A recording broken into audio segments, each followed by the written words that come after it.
대선 결과가 나왔죠. 이 대선 이후에 부동산 시장은 좀 어떤 모습이 될까, 어떤 영향이 올까에 대해서 내 집 마련 계획을 좀 어떻게 짜는 게 좋을까, 제가 오늘 이 영상을 통해서 여러분들한테 알려드리도록 할 테니까 꼭 끝까지 시청해 주시면 좋을 것 같습니다. 대선을 거치면서 지금 부동산 시장이 어떤 모습을 보이고 있는지를 한번 볼게요. 강남 아니어도 평당 1억 원이다.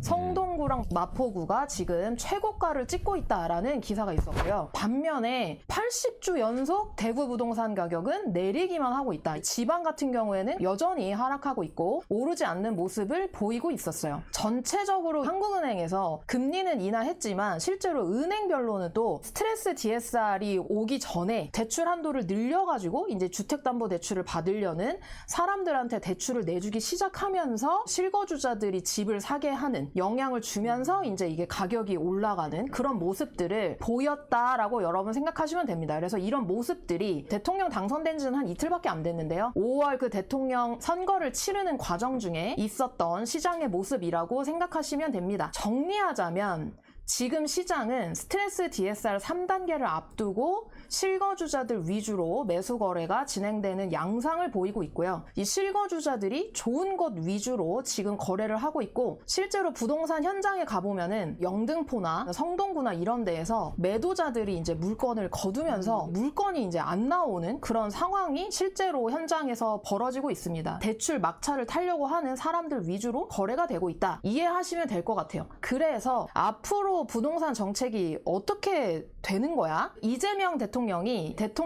되기 전에 공약을 걸었습니다. 공급에 대한 정책입니다. 이거에 대한 내용은 이런 겁니다. 청년들의 공공주택을 내보이겠다. 그리고 이제 이거 신혼부부들을 상대로 하는 전세제도라든지 공공임대라든지 이런 물량들을 만들겠다라고 얘기를 했었고, 그 다음에 이제 4기 신도시를 만들겠다라고 했었는데, 지금 현장에서 3기 신도시도 지금 착공률이 너무 낮기 때문에 4기 신도시가 공약으로 나왔다가 또 다시 들어가고 이런 식으로 좀 변화가 있는 상황이고요. 그 다음에 이제 나온 것들은 노후 도시를 재건축하겠다. 그리고 재건축, 재개발이나 이런 정비 사업들을 활성화하면서 새로운 공급을 하겠다라는 거에 대한 정책들을 펼쳤습니다. 공급주택 활성화 방향으로 기조를 잡은 거는 명확한 것 같아요. 당선된 지 이제 이틀밖에 안 됐으니까 라는 거를 감안하더라도 아직 어느 정도 수준의 공급 물량을 내가 만들겠다라는 구체적인 목표 수치는 나온 바가 없습니다. 게다가 공급 정책들을 봤었을 때 실현화될 때까지는 시간이 굉장히 오래 걸려요. 그래서 하나의 신도시를 만들 때 한 10년 정도의 시간이 걸리고요. 공급을 단기적으로 뭔가 해결할 수 있는 묘책이 있을까라는 부분은 물음표로 남아있는 상황입니다. 세금이나 금융과 관련된 정책 같은 경우에는 구체적으로 얘기한 바는 없지만 이렇게 얘기했어요. 세금 규제 정책으로 집값 잡지 않겠다. 이전에 민주당이 세금 규제를 하면서 이제 집값이 굉장히 많이 오르다 보니까 그거를 좀 의식한 발언을 한 내용들이 있다라고 여러분 생각하시면 됩니다. 그리고 대출에 대한 정책이나 규제 지역에 대한 정책은 여전히 이거에 대한 구체적인 내용이 나온 바가 없고요. 그럼에도 불구하고 앞으로 벌어질 일들에 대한 것들을 얘기를 해줘야 되지 않습니까? 맞아. 그렇기 때문에 이전 민주당에서 시장의 모습에 따라서 어떤 정책을 펼쳤는 건지를 좀 과거 내용을 참고하고 어떤 정책이 나올 수 있는지를 시나리오를 그려봤습니다. 세금 부분입니다. 취득세, 보유세, 양도세입니다. 세금으로 집값 잡지 않겠다라고 얘기는 했지만 이전 민주당에서 좀 어떻게 했는지를 이 세금 정책과 관련해서 좀 말씀드리면서 일어날 일에 대해서도 좀 얘기를 해드리려고 하는데요. 기존에 어떤 세금 정책이 있었는지를 알고 앞으로 어떤 일이 벌어질 수 있는지를 제가 그 구조로 설명을 해드리려고 합니다. 취득세 같은 경우에는 1주택을 매수하실 때는 중과가 아닌데요. 2주택부터 조정 대상 지역에 매수를 한다. 그러면은 이제 취득세 중과가 되고요. 비조정 지역에 여러분들이 매수한다라고 하면은 3주택부터 중과가 됩니다. 앞으로 어떻게 될까라는 것들을 봤었을 때 지방 같은 경우에는 지금 굉장히 어렵기 때문에 지방에 한해서는 취득세 완화 가능성이 있다. 그 다음에 수도권 같은 경우에는 취득세 완화 가능성은 낮을 것 같아요. 그러니까 그 이유는 뭐냐면은 사람들이 좋아하는 지역 위주로 가격이 많이 올랐기 때문에 취득세를 완화해주면 매수 심리가 살아나는 거에 대한 부담을 또 느낄 수 있기 때문에 수도권에서의 취득세 완화 가능성은 낮다. 그리고 보유세 같은 경우에는 1세대 1주택 1주택 기준으로 해서 공시지가 12억까지는 공제가 됐고요. 종부세 과세 표준을 정하는 공정시장 가액 비율이 이전 정부 기준 60% 정도 수준입니다. 이게 무슨 말이냐면은 여러분들이 만약에 15억짜리 집을 갖고 있다. 그러면은 15억에서 12억까지는 다 공제를 해주는 거예요. 그래서 15억에서 12억을 빼면은 3억이 남지 않습니까? 그 3억에 공정시장 가액 비율 60%를 곱해서 1억 8천에다가 이제 과세를 때리는 거예요. 그래서 보유세, 그러니까 종합부동산세 같은 경우에는 이 공정시장 가액 비율이 굉장히 중요해요. 만약에 올라가면 낼 수 있는 종부세가 올라갈 수 있거든요. 문재인 정부 시기에는 95% 정도까지였어요. 1주택자들의 종합부동산세 부담이 너무 크다라고 이제 많은 분들이 얘기를 하니까 윤석열 정부에서 60% 정도까지 낮춰놨던 거예요. 근데 만약에 민주당이 집권을 하지 않았습니까? 공정시장 가액 비율을 적어도 60% 정도 수준으로 유지를 하거나 올릴 가능성이 있습니다. 그러니까 그 이유는 뭐냐면 대통령 권한으로 이제 시행령을 가지고 변경을 할 수 있기 때문에 대통령이 변경을 하고 싶으면은 그대로 그 기조대로 이제 이 공정시장 가액 비율을 올릴 수가 있어요. 그래서 대통령 권한으로 결정이 가능하기 때문에 가격이 계속 올라가는 상황이라면 고가주택을 가지고 있는 분들에 대한 이 종부세에 대한 부담을 올릴 가능성이 있고, 여기까지 알겠는데요, 자원님. 그게 저랑 무슨 상관이에요? 이제 이런 게 여러분들이 이제 궁금하신 건데요. 이 종합부동산세에 대한 부담을 올린다라고 하면은 내가 가지고 있는 물건들을 좀 매도해야 되는 상황들이 벌어질 수 있다라고 여러분 생각을 하시면 될 것 같아요. 그 다음에 이제 양도세 같은 경우에는 1주택자분들은 팔 때 그냥 일반 세율을 적용을 했었고요. 조정지역에 2주택 이상이신 분들한테 이제 중과세율이 이것을 윤석열 정부에서는 한시적으로 계속 1년마다 유예를 해줬었어요. 그래서 26년 5월 9일까지 연장된 상황입니다. 앞으로 벌어질 수도 있는 일은 뭐냐면은 한시적으로 유예했던 것들을 중과로 원복할 가능성이 있어요. 그러니까 그 이유가 뭐냐면 중과세율을 안 하는 거에 대해서, 폐지하는 거에 대해서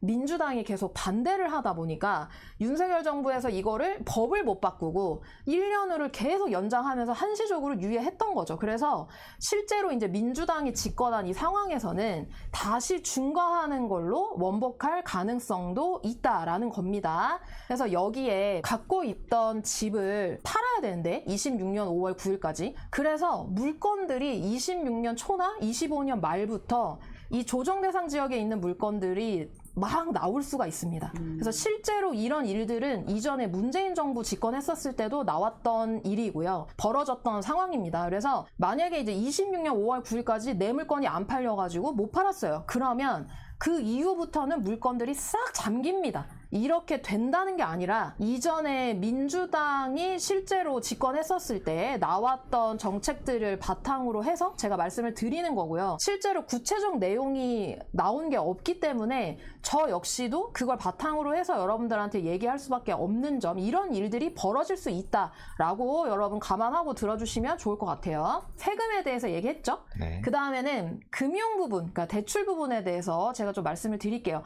자, 이 부분도 지금 현재 상황은 어떻고 앞으로 어떤 일들이 벌어질 수 있는지에 대해서 여러분들한테 좀 말씀을 드리도록 하겠습니다. 대출 같은 경우에는 매매에 관련된 대출이 큰 이제 규제가 다가오죠. 그게 뭐냐면은 25년 7월 1일부터 스트레스 DSR 3단계가 시행이 되고요. 스트레스 금리가 1.5% 인상이 됩니다. 근데 이것은 주택담보대출과 신용대출, 그 다음에 이제 기타 대출에 모두 다 적용된다고 여러분 생각하시면 돼요. 그 다음에 이제 전세대출 같은 경우에는 25년 5월부터 허그나 SGI에서 보증금을 예를 들어 5억이면은 5억 전체를 보증해줄게요 라고 하는 기관이 허그나 SGI인데요. 여기에서 전세자금의 100% 전체를 보증해주는 게 아니고 90%만 보증해줄게요 라고 하면서 은행도 이 부분에 발맞춰 가면서 보증금의 90%까지만 대출이 가능합니다 라고 이제 5월부터 적용이 됐고요. 그리고 금리 같은 경우에는 한국은행이 지금 기준금리를 인하했고요. 2.5%까지 내린 상황이고, 기준금리가 2%대로 내려갔다고 해서 지금 뭐 대출금리가 내려간 것은 뭐 우리가 체감할 정도로 내려간 것은 아니다라고 여러분 보시면 될 것 같고요. 은행에 따라서 진짜 대출금리는 천차만별이에요. 그래서 은행 대출금리가 3.37%에서 4.87%까지 다양하게 되어 있고, 지금 현재 이제 벌어지고 있는 일들은 어떤 거냐면요.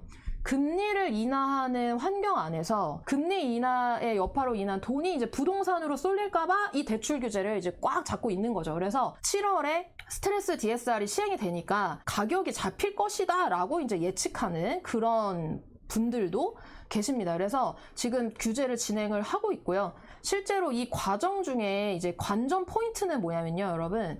5월 말에 기존 금감원장이 퇴임을 해요. 근데 두 번째 리더를 정하지 않고 퇴임을 하거든요. 그래서 금감원장이 지금 공석인 상황이어서 이 취임하는 금감원장의 성향이랑 그 다음에 이제 시장 상황에 따라서 정말로 혁신적인, 그러니까 완전 생각도 못한 대출 규제가 나올 수도 있어요. 그게 뭐냐면은 매매가 기준으로 해가지고 이제 대출 규제가 나오는 거예요. 이게 실제로 문재인 정부 때 10억 이상 매매가 아파트에는 대출 안 된다라는 거를 진짜 세게 걸었을 때가 있었거든요. 이런 대출 규제가 나올 수도 있다라는 겁니다. 실제로 구체적으로 정해진 내용은 없어서 제가 이전 과거 정부를 바탕으로 해서 말씀을 드렸는데요. 만약에 여러분들이 지금 오늘 들은 내용들을 가지고 이런 일들이 벌어질 수도 있겠구나라는 거를 아시고 시장을 보시는 거랑 모르고 시장을 보는 거랑은 완전 관전 포인트가 달라질 수 있습니다. 그래서 앞으로 이런 일들이 벌어질 수도 있겠구나라는 것들을 여러분들이 염두에 두시고 시장을 바라보시는 게 여러분들한테 굉장히 중요한 일이라고 저는 생각을 합니다. 그렇다면은 내가 제일 중요하게 생각해야 되는 거는 뭐냐라는 거를 생각했었을 때 저는 여러분들한테 이런 얘기를 해드리고 싶어요. 서울에 86년부터 2025년까지 30년 이상의 서울 매매와 서울 전세의 흐름을 봤었을 때 내 집을 사기가 가장 좋았던 시기의 모습은 최근 15년 안에서 2013년, 2014년과 같은 시기입니다. 제가 여기에 핑크색으로 여기 표시를 해뒀죠. 여기 마우스로 지금 제가 가리키고 있는 곳입니다. 이때에 어떤 일이 벌어지냐면요. 파란색이 매매지수고 그 다음에 이제 주황색이 여러분 전세지수인데 매매지수가 내려왔다가 올라가면서 전세지수가 올라가는 이 시기가 집 사기에는 최적의 시기였고요. 97년 IMF 이후에 가격이 떨어졌다가 매매가 올라가고 전세가 올라가면서 이때에 내 집을 산 분들도 집을 샀었을 때 최적의 시기에 샀다라는 거를 여러분들이 이제 확인을 하실 수가 있거든요. 그러면은 지금은 어떤 시기냐라고 했었을 때 지금이 중요한 거죠. 여러분 지금도 매매가가 떨어졌다가 올라가는 시기이면서 이 전세가도 올라가는 시기입니다. 그래서 전세가 올라가고 매매가 올라가는 이 시기에 내 집을 사는 것이 최적의 시기이기 때문에 지금 현재 시장의 모습이 이러하기 때문에 여러분들이 제가 지금 당장 집 사세요 라고 말씀드리는 게 아니고요. 내가 집을 살까 말까 고민하고 있거나 아니면은 내 집에 대한 계획을 세우신 분들이 계시다면은 관심을 가지고 그리고 내 집에 대한 계획을 세워보시는 게 여러분들한테 정말 중요한 부분이라고 저는 생각하고요.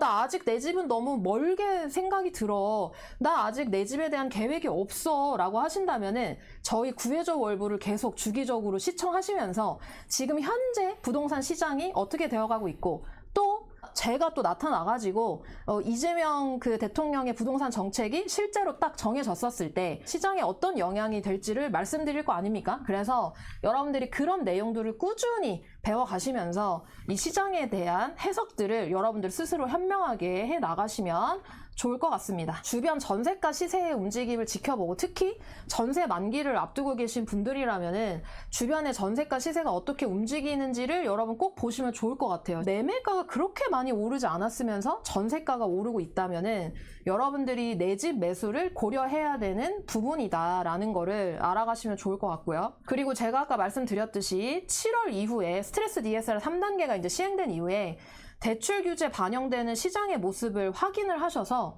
거래량이 위축된다면은 이것이 가격의 반영 가능성이 있습니다. 그런데 만약에 그럼에도 계속 상승한다면은 조정 대상 지역이나 이런 부분들에 대해서 추가 지정할 가능성도 있기 때문에 가격을 쫓아가면서 막 내가 제일 비싼 가격으로 산다라고 하면 조정 대상 지역이 지정되었을 때 어려워질 수 있으니까 항상 내 예산에 맞게 내가 감당 가능한 수준으로 여러분들 집을 사시는 게 굉장히 중요합니다. 오를 것 같아서 사고 안 오를 것 같아서 기다린다의 명제로 움직이는 게 아니라 집을 마련해가는 과정은 이 미래의 불안함을 가족의 안정으로 바꾸는 과정이라고 저는 생각을 해요. 그래서 당장 집 사야지가 아니라 내가 집을 사기 위해서 무엇부터 시작해야 되지? 내가 알아가야 될 건 뭐지? 라는 것들을 여러분들이 조금이나마 고민해 보시면 좋을 것 같고, 제가 추천드리는 방법은 이렇게 구해줘 월부 보는 거, 여러분들 주변에 매매 전세가 시세를 하나씩 네이버 부동산에서 눌러보시면서 지금 가격이 어떻게 변화하고 있는지를 실천해 주시면 좋을 것 같습니다.